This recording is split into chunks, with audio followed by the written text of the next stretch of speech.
بسم الله الرحمن الرحيم. شريح بن عاني رضي الله عنه قال سألت عائشة رضي الله عنها بأي شيء كان يبدو رسول الله صلى الله عليه وسلم إذا دخل بيته قال بالسواك قالت بالسواك. رواه مسلم.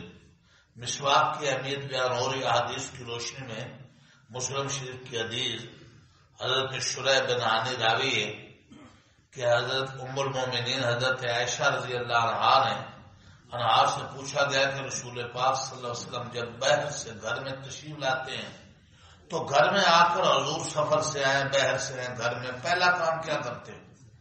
انہوں نے فرمایا سب سے پہلے آپ مسواک کرتے. حضور علیہ السلام جن موقعوں پر مسواک کرتے تھے کثرت سے سو کر اٹھتے مسواک، سونے لگتے مسواک، سفر سے آتے مسواک، وہ نماز پڑھنے لگتے مسواک، وضو کرنے لگتے مسواک کا بہت اہتمام فرماتے تھے. ان حدیثوں سے معلوم ہوا کہ رسول اللہ صلی اللہ علیہ وسلم ہر نیند سے جاگنے کے بعد خاص کر رات کو تہجد کے لیے اٹھنے کے وقت پابندی اور اہتمام سے مسواک فرماتے تھے. اس کے علاوہ باہر سے جب گھر میں تشریف لاتے تھے تو سب سے پہلے مسواک فرماتے تھے. اس سے معلوم ہوا کہ مسواک صرف وضو کے ساتھ خاص نہیں بلکہ سو کر اٹھنے کے بعد مسواک کی زیادہ دیر گزرنے کے بعد اگر وضو کرنا بھی نہ بھی کرنا ہو تب بھی مسواک کر لینی چاہیے.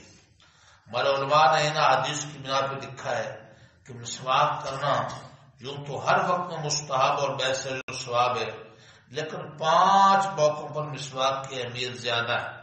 نمبر 1 وضو میں، نمبر 2 نماز کے لیے کھڑے ہوتے وقت اگر وضو اور نماز کے درمیان زیادہ فاصلہ ہو گیا ہو، ایک وضو کیا اور نماز پڑھنے لگا وہی مسواک کافی. وضو کیا تھا، وضو میں ہے، اب کافی ٹائم ہو گیا ہے، نماز میں وقفہ ہے، اب نماز پڑھنے لگا تو اب نماز تک پھر مسواک کر لے. وضو ہے بھی تو پھر مسواک کر لیں. قرآن مجید کی تلاوت کے لیے سونے سے اٹھنے کے وقت جب بھی منہ سے بدبو پیدا ہو یا دانتوں کے رنگ میں تغیر آئے، میلے محسوس ہوں، تو ان 5 موقعوں پر زیادہ تاکید ہے. باقی جتنی مسواک عظیم عمل ہے، اللہ تعالیٰ